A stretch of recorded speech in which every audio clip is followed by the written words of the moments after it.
우리나라는 지금 수준 정도의 자살률을 나타내는 나라는 아니었습니다. 1997년 IMF, 2008년 금융위기 등 경제위기를 경험하면서 우리나라의 자살률은 점점 증가 추세를 보였습니다.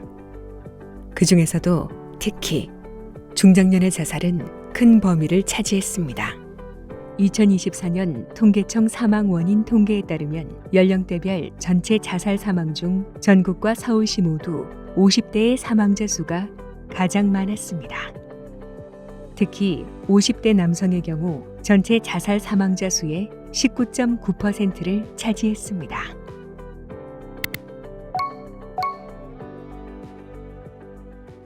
그동안 아이들을 키우고 가족을 위해서만 살다가 아이들이 다 대학을 가고 또 남편도 이렇게 은퇴에 가까우면서 내 존재의 의미가 더 없어진 것 같고 남은 새로운 삶을 시작해야 될 것 같은데 너무 막막한 느낌이 들었습니다. 5, 6년에 거쳐서 조금 힘들어지는 거는 육체적으로 조금 힘든 걸 느끼는 것 같아요. 계속 자기 일에 매진하다가 이제는 어느 정도 여유가 생겼을 때 가족들이 이제 하나둘씩 이렇게 출가를 하기도 하고 이제 대학생도 되고 이제 군대를 갔을 때 그 외로움이라든지 그런 거 자기를 막상 찾으려고 하니까 어색하기도 하고 적응이 잘 안 되는 그런 걸 많이 봤습니다.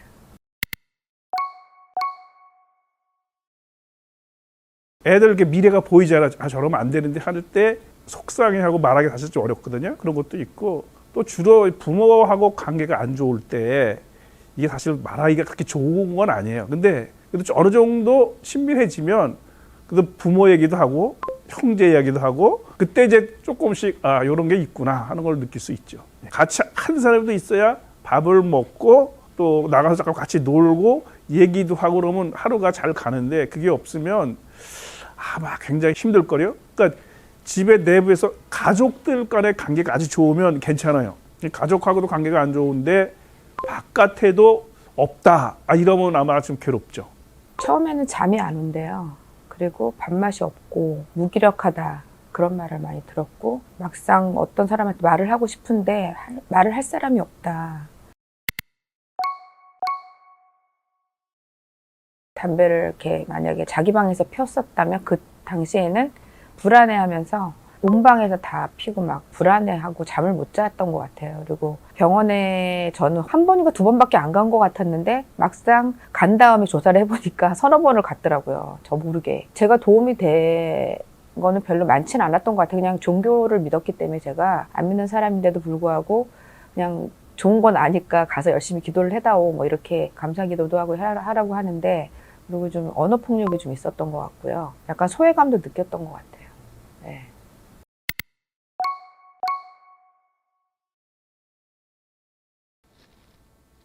안녕하세요. 서울시 자살예방센터 운영위원장을 맡고 있는 명지병원 정신건강의학과 전문의 김현수입니다. 중장년 연령대의 자살 원인은 매우 복합적입니다. 모든 다른 연령대의 원인도 복합적이겠지만 특히 중장년은 외로운 세대라고 할 수 있습니다. 인간관계의 단절과 고립, 고독사 이런 문제도 중장년의 문제이고요. 또 중장년은 도움을 받기를 가장 꺼리는 세대로 알려져 있습니다. 본인의 수치심이나 폐쇄적인 성격으로 인해서 도움을 쉽게 받지 않는 그런 세대로 알려져 있습니다. 사회적인 지위나 체면 이런 것도 도움을 거절하는 데 크게 작용하는 것으로 알려져 있습니다. 이런 여러 가지 요인으로 인해서 자살 사고가 많아지고 자살 시도로 이어지는 경우가 많은 것으로 나타나고 있습니다.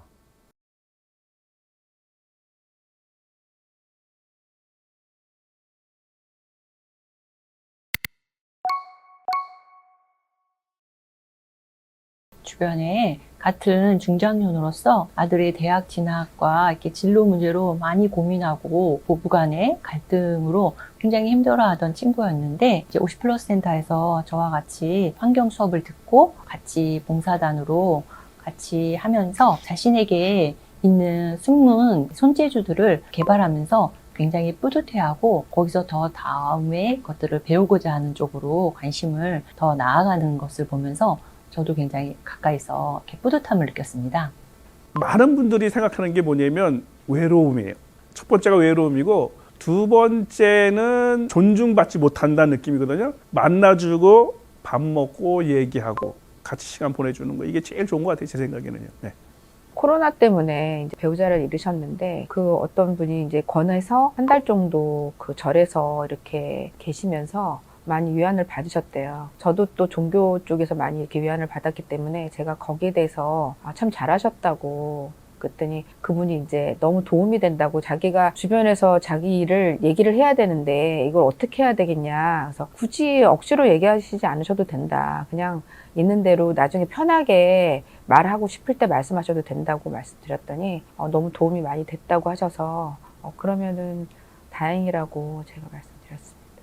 같은 그런 아픔이 있었고 제가 이제 제 사례를 좀 많이 얘기했거든요. 대상자가 선생님한테 얘기하니까 편하다. 딴 사람한테 얘기하는 것보다 안전하고 편하게 잘 얘기한 것 같다고 자기가 그렇게 안심이 된다고 얘기하더라고요. 이런 위기의 중장년 어떻게 지키고 보호해야 할까요? 첫 번째, 이 외롭고 고독한 중장년의 감성에 맞는 상담이 필요한 것 같습니다. 이 연령대가 갖고 있는 특성에 맞춘 그런 상담 접근이 필요하고 이 연령대의 문화에 맞는 그런 상담 지원이 절실합니다.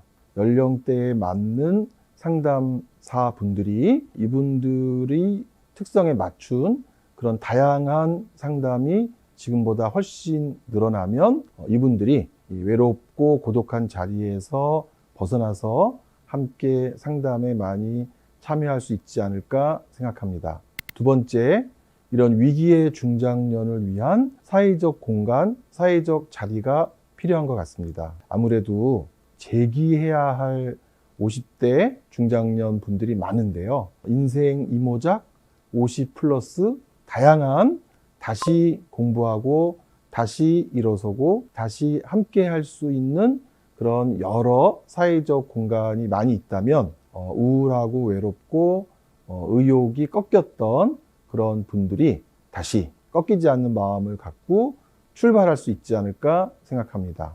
세 번째, 사실 중장년 여성, 남성 모두 우울에 대한 편견이 있고 접근하기 어렵다라는 선입견이 있는데요. 우리 사회 전체가 이 연령대 분들에 대한 우울과 불안, 많은 관심을 갖고 함께 연대하는 그런 캠페인이 필요한 것 같습니다. 이 연령대의 우울과 불안은 향후에 치매하고도 관련이 있고 많은 노후의 질병하고도 관련이 있습니다. 극단적 선택 문제를 포함해서 많은 사회적 부담과 관련되어 있기 때문에 중장년 여러분들의 다양한 건강에 관한 사회적 캠페인을 함께하는 것이 큰 도움이 될 것으로 생각합니다.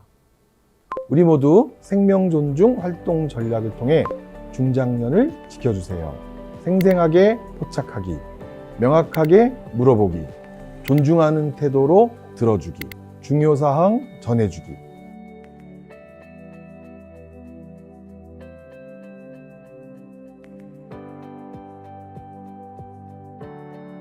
많은 중장년 분들이 저의 이야기 위로를 듣고 나아갈 수 있는 힘을 얻으셨으면 좋겠습니다. 여러분의 어려움은 혼자만의 것이 아닙니다. 나눌수록 우리를 지킬 수 있습니다. 감사합니다. 감사합니다. 위기의 중장년 마음이음하다. 우리가 함께 중장년의 자살을 예방하는 생명지기 중장년 편. 생명지기 중장년 편은 온라인 플랫폼과 서울시 자살예방센터 유튜브 채널에서도 확인이 가능합니다.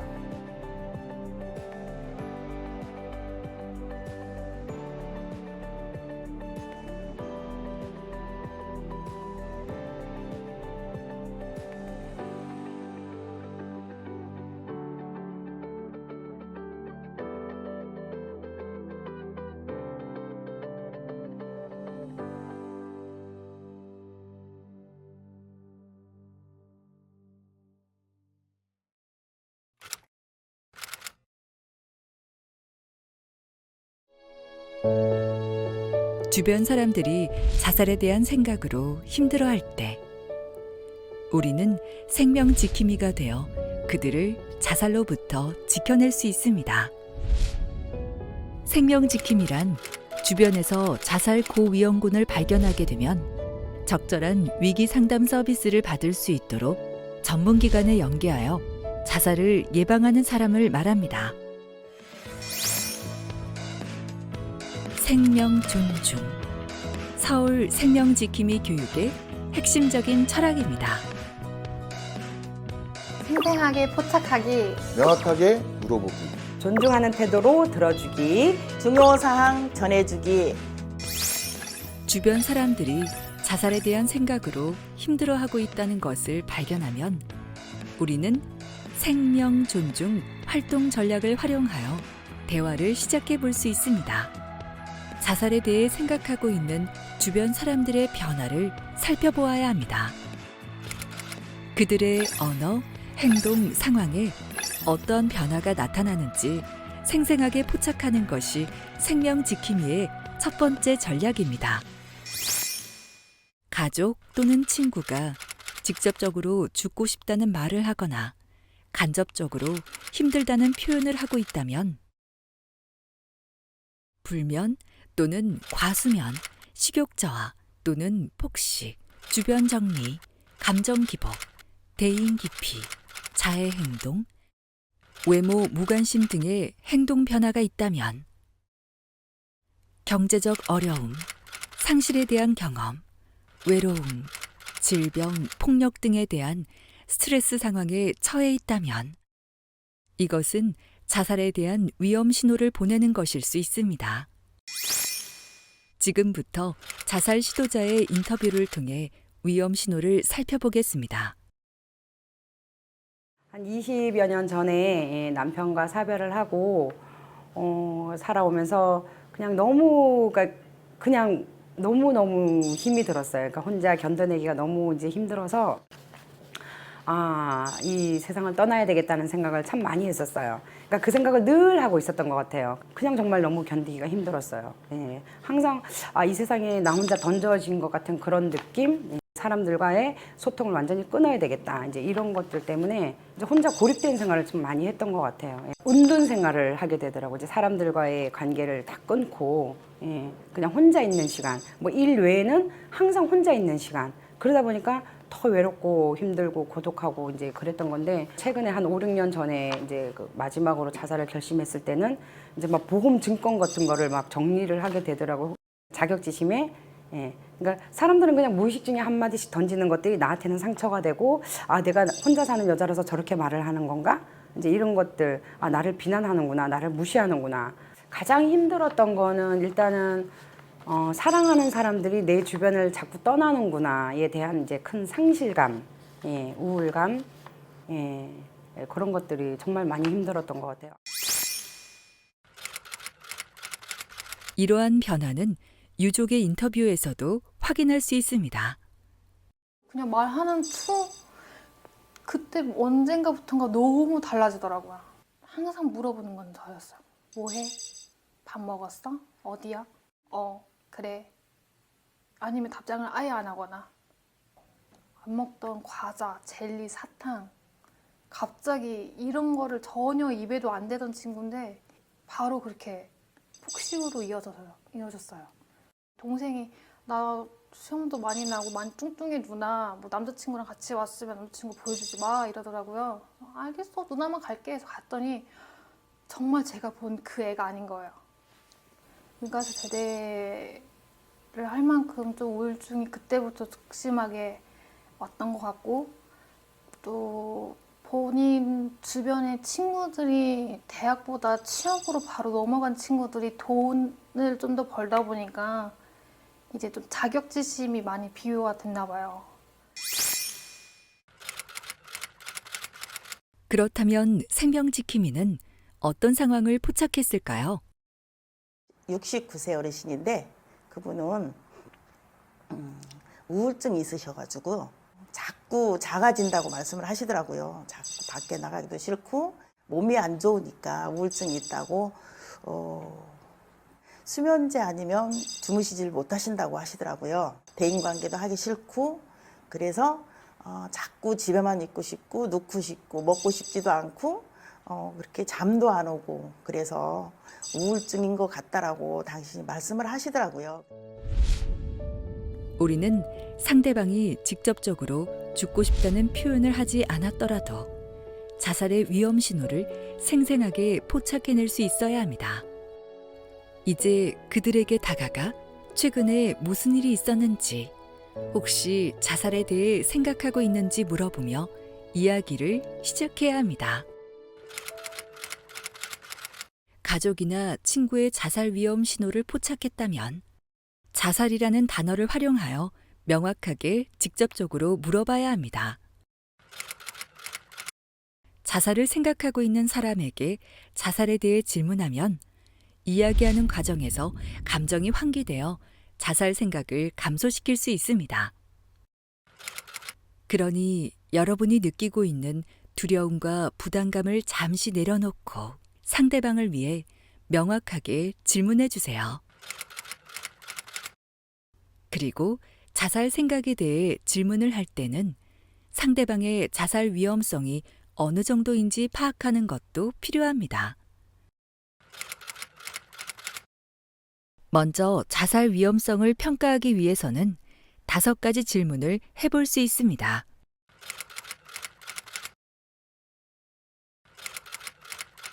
당신은 자살 생각이 있으신가요? 그렇다면 자살에 대한 계획도 구체적으로 세운 적 있나요? 자살을 위한 수단도 가지고 계신가요? 자살 시도를 하려고 생각해둔 날짜가 있나요? 과거에도 자살 시도를 한 적이 있으신가요? 자살이라는 단어가 낯설게 느껴진다면 말하는 연습을 해보는 것이 좋습니다. 다가가서 뭐가 힘들어요? 말씀을 해보셔. 나한테 못할 말이 뭐 있어요? 동생처럼 생각하고 해보세요. 네, 그랬더니 아유 내가 죽으려고 그랬는데 2번씩이나 죽으려고 했는데 못 죽어. 안 죽어. 이렇게 말씀하시더라고. 본인의 입에서 나왔어요. 본인의 입에서. 그래서 수면제를 이렇게 복용하셨다. 과다 복용하셨다. 라고 말씀을 하시더라고요. 그런 얘기는 직접적으로 안 했던 것 같아요. 죽음에 대해서 얘기를 나눌 때는 항상 제가 누나는 너 없으면 안 될 것 같아. 막 장난식으로. 그런 죽음에까지 얘기를 깊게 나누진 않았던 것 같아요. 네. 누나가 12월 달 그 한 달을 이제 회사를 쉬면서도 한 번도 찾아가지 못한 걸 너무 후회하고 그냥 그 중에 한 번이라도 그 한 달 동안만이라도 가서 얘기 좀 할 걸.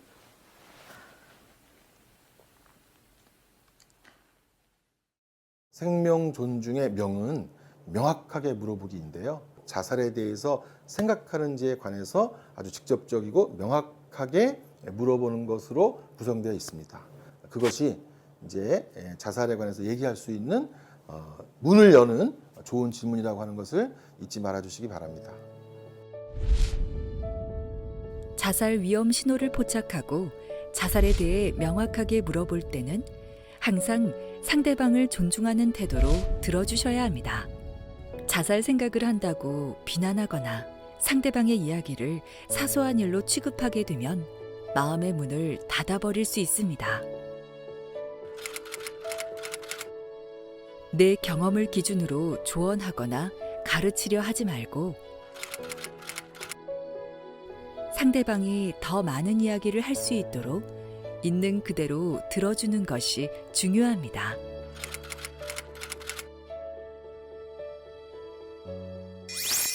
단 한 사람이라도 그냥 뭐 조언도 충고도 필요 없이 그냥 제 얘기를 들어줬으면 하는 그런 바람은 항상 있었죠. 그냥 항상 늘 답답했어요. 왜냐하면 일단 사람들과 이제 그 단절하고 소통을 안 하고 이제 혼자 이렇게 갇힌 생활을 하다 보니까 막 말이 하고 싶잖아요. 대화를 하고 싶은데 누군가 내 얘기를 들어줄 만한 사람이 없다라는 거.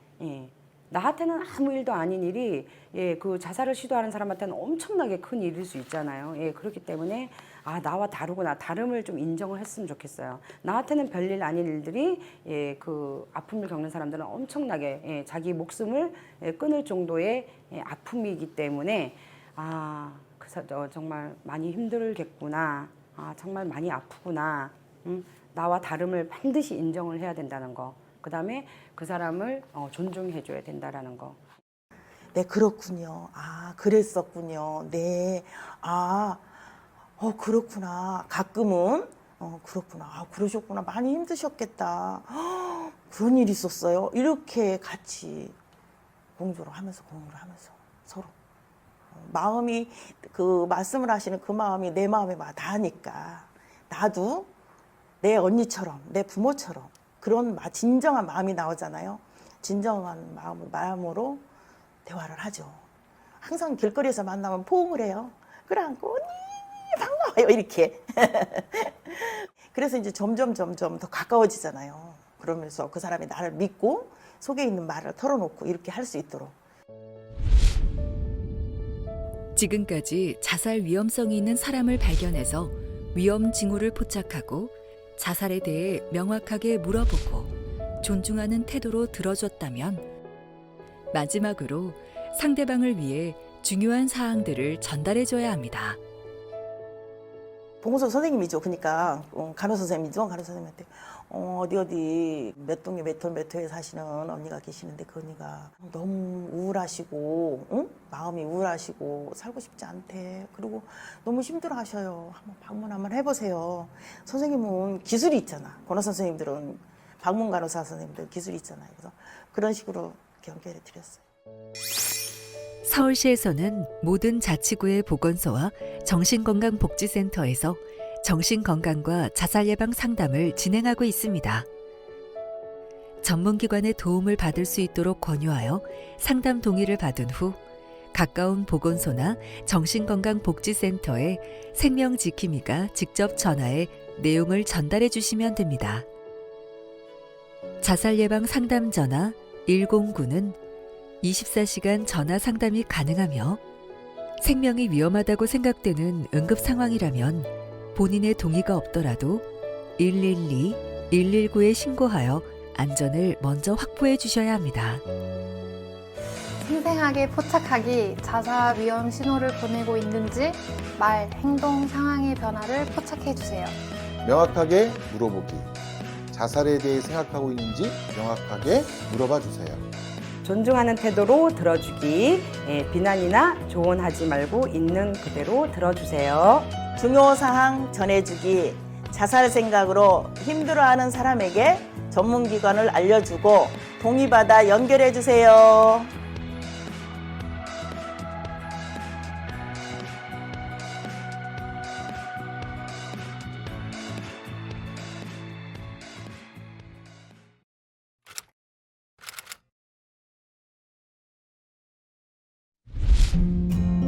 지금까지 배운 생명 존중 활동 전략을 잘 기억하며 퀴즈를 통해 연습해 봅시다.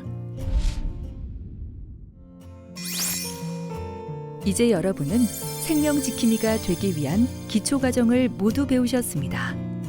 S 생명지기 교육은 기초 과정으로 오프라인 교육에 참여하시면 생명 존중 활동 전략의 자세한 내용과 대화 방법을 배울 수 있습니다. 또한 자살 예방에 대한 다양한 교육과 정보를 원한다면 문자 수신에 동의해 주세요. 생생하게 포착하기, 자살 위험 신호를 보내고 있는지 말, 행동, 상황의 변화를 포착해 주세요. 명확하게 물어보기. 자살에 대해 생각하고 있는지 명확하게 물어봐 주세요. 존중하는 태도로 들어주기, 비난이나 조언하지 말고 있는 그대로 들어주세요. 중요사항 전해주기.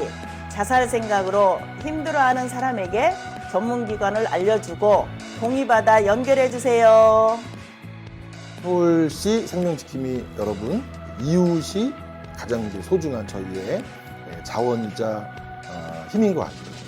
그리고 코로나 시절에 이웃이 그 곁입니다, 시민이 그 곁입니다 이렇게 많은 얘기를 나눈 것처럼 그래서 시민들이 외로운 분, 절망하고 계신 분, 정말 힘들어하시는 분에게 따뜻한 격려와 응원을 함께 해주는 이 생명지킴이 활동해 주셔서 너무 감사드리고 정말 자랑스러운 일이라고 여러분들이 자부심을 가져도 될 것 같습니다. 위기의 상황에서 손을 내미는 일은 한 사람의 삶을 일으키는 일. 작은 관심과 실천으로 생명을 구하는 역할을 이제 여러분이 함께 해주세요.